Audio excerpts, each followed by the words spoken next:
Hello dear students, स्वागत है आपका मेरे YouTube channel math plus YT पर। और आज हम बात कर रहे हैं 10th क्लास के एक नए चैप्टर नंबर 9 की, जो है निर्देशांक ज्योमेट्री यानी कोऑर्डिनेट ज्योमेट्री की।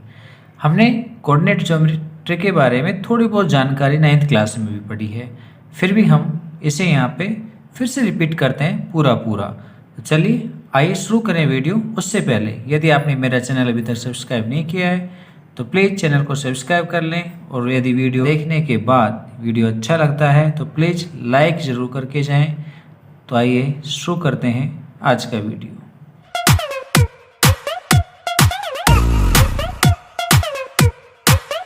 देखिए, सबसे पहले हम बात कर रहे हैं निर्देशांक ज्योमेट्री बेसिक की।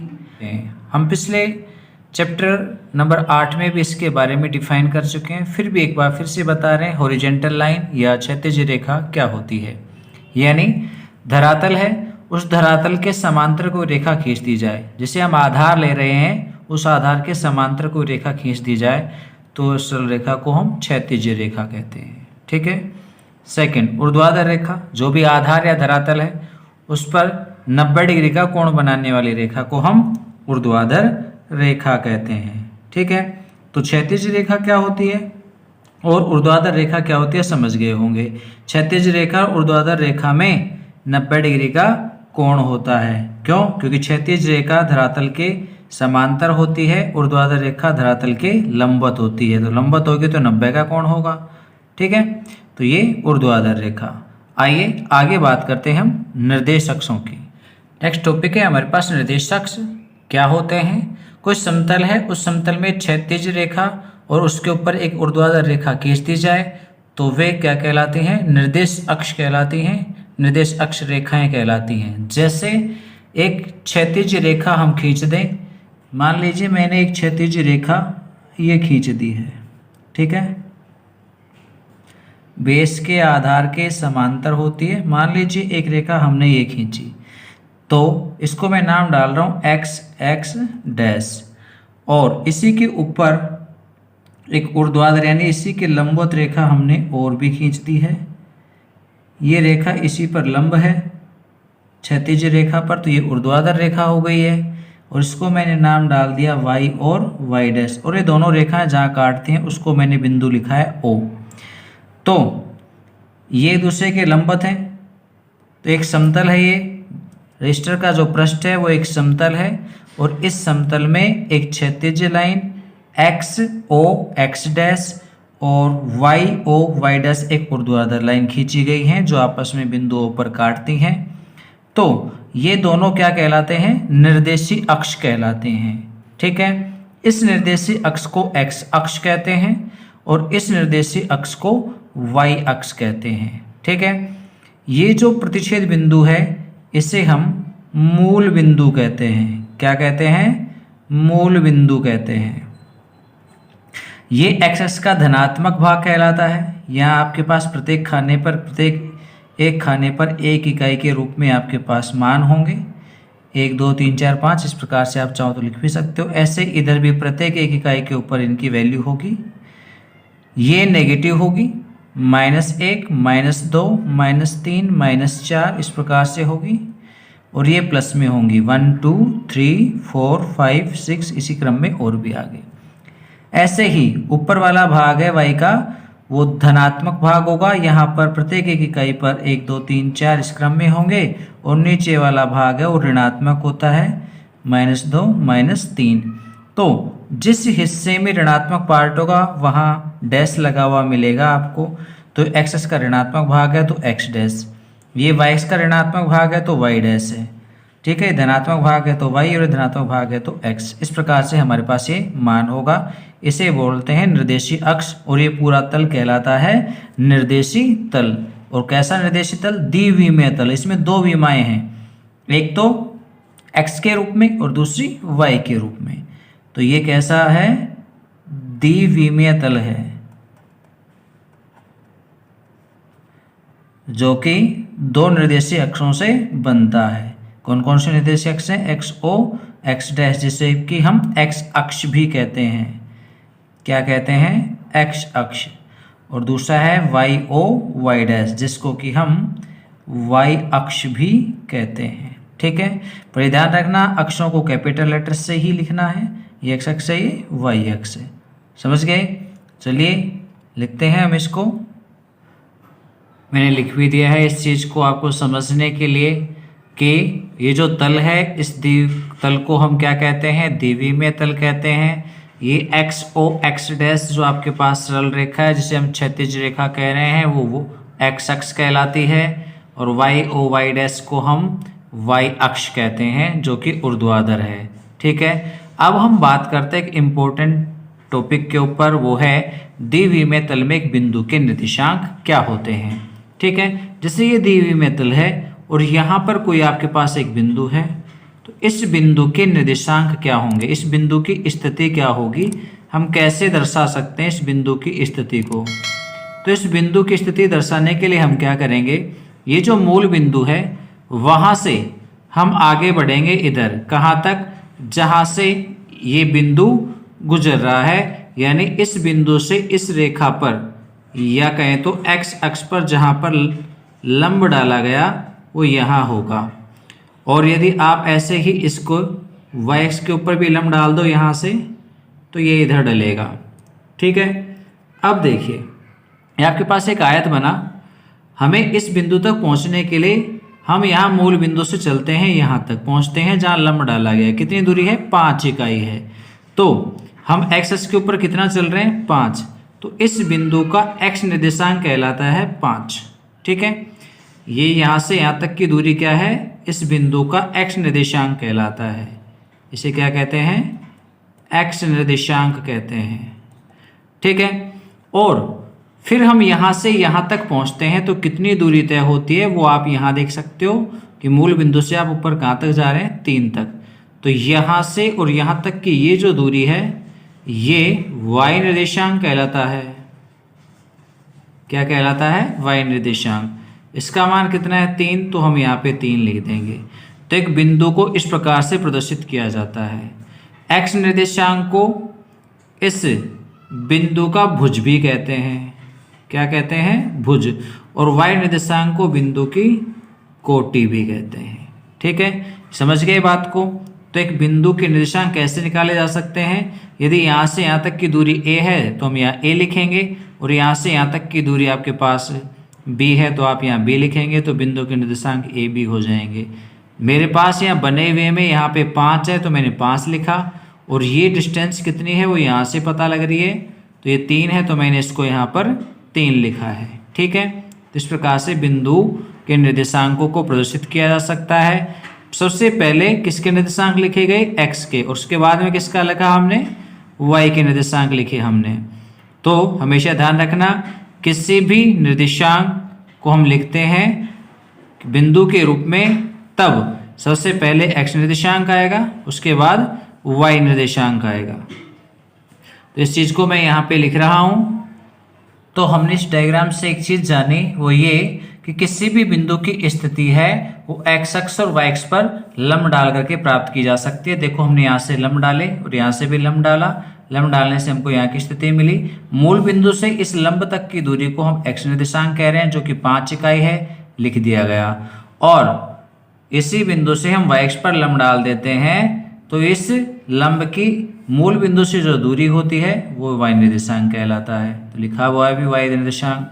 तो हमें इसी चीज़ को फाइनली यही सीखे हमने कि एक्स अक्ष पर डाले गए लंब की मूल बिंदु से दूरी एक्स निर्देशांक की भुज कहलाती है, और वाई अक्ष पर डाले गए लंब की मूल बिंदु से दूरी बिंदु का वाई निर्देशांक या कोटि कहलाती है। ठीक है, तो अब बिंदु किस प्रकार से प्रदर्शित किया जाएगा?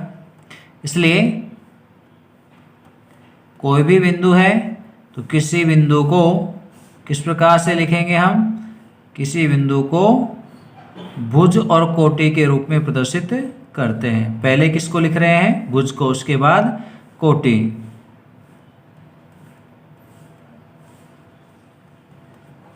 अब ये प्लस और माइनस के कैसे भी हो सकते हैं, वो जिस भाग पर होंगे के रूप में प्रदर्शित करते हैं। ठीक है, तो ये हमारे पास एक बिंदु की स्थिति की बात आ गई है। सबसे पहले हम x निर्देशांक लिखेंगे, फिर y निर्देशांक लिखेंगे, कोष्टक बंद कर देंगे।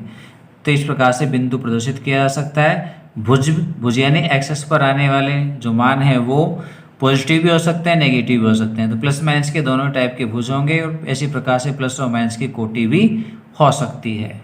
ठीक है, आइए अब बात करते हैं हम चतुर्थांशों में बिंदुओं की स्थिति की। नेक्स्ट टॉपिक है हमारे पास निर्देश तल के भाग या कहें तो चतुर्थांश। देखो, हमने अभी बताया था कि एक क्षैतिज लाइन और एक ऊर्ध्वाधर लाइन हम खींचें तो क्षैतिज लाइन को एक्स एक्स कहते हैं, ऊर्ध्वाधर लाइन को हम वाई एक्स कहते हैं। और ये इस तल को ध्यान से देखिए कितने भागों में बांट रही, 1 2 3 और 4। यानी इस तल ने इस तल के इन दोनों ही अक्षों ने 4 भाग बना दिए। तो ये चारों भाग इस तल के चतुर्थांश कहलाते हैं। इस द्विविमीय तल के 2 विमाएं हैं, एक एक्स और दूसरी वाई। तो इस द्विविमीय तल के क्या कहलाते हैं? चतुर्थांश कहलाते हैं। पहले वाले को प्रथम चतुर्थांश कहते हैं, यानी फर्स्ट क्वाड्रेंट कहते हैं। ऐसे ही सेकंड को, ये वाला है, ये सेकंड नंबर का चतुर्थांश कहलाता है, और ये तृतीय चतुर्थांश कहलाता है, और ये फोर्थ चतुर्थांश कहलाता है। ठीक है, अब देखिए पहले चतुर्थांश में ध्यान देंगे तो पहले चतुर्थांश में x के मान पॉजिटिव आएंगे, y भी पॉजिटिव आएंगे। तो इसमें आने वाले बिंदु हैं वो प्लस प्लस साइन के होंगे, यानी भुज भी प्लस साइन का होगा, कोटि भी प्लस साइन का होगा। तो कोई भी बिंदु यदि जिसके चिन्ह x और y दोनों ही धनात्मक है तो फिर वो किस में आएगा? प्रथम चतुर्थांश में आएगा, जिसको अंग्रेजी में फर्स्ट क्वाड्रेंट भी कहते हैं। ऐसे ही सेकंड वाले पे हम ध्यान दें तो x तो माइनस का है यहाँ पे, पर y प्लस का है। तो बिंदु में पहले x निर्देशांक लिखते हैं, फिर y निर्देशांक। तो पहला प्लस का हो, दूसरा माइनस का हो, तो वो दूसरे चतुर्थांश में शामिल होगा। ऐसे ही यदि x भी माइनस का हो और y भी माइनस का हो, दोनों ही माइनस के हों, तो वो तीसरे चतुर्थांश में या सेकंड क्वाड्रेंट में शामिल होंगे। ये इस पे आ जाइए, इसमें x तो क्या है? पॉजिटिव है, y कैसा है? नेगेटिव है। तो इस प्रकार का कोई बिंदु मिलता है जिसमें पहले प्लस का चिन्ह है फिर माइनस का चिन्ह है, तो वे सभी चौथे चतुर्थांश के बिंदु होंगे। ठीक है, तो 4 चतुर्थांश में बट गया ये भाग, जिनको फर्स्ट सेकंड थर्ड और फोर्थ क्वाड्रेंट कहते हैं, और उनमें आने वाले बिंदुओं को हम इसी प्रकार से लिखेंगे।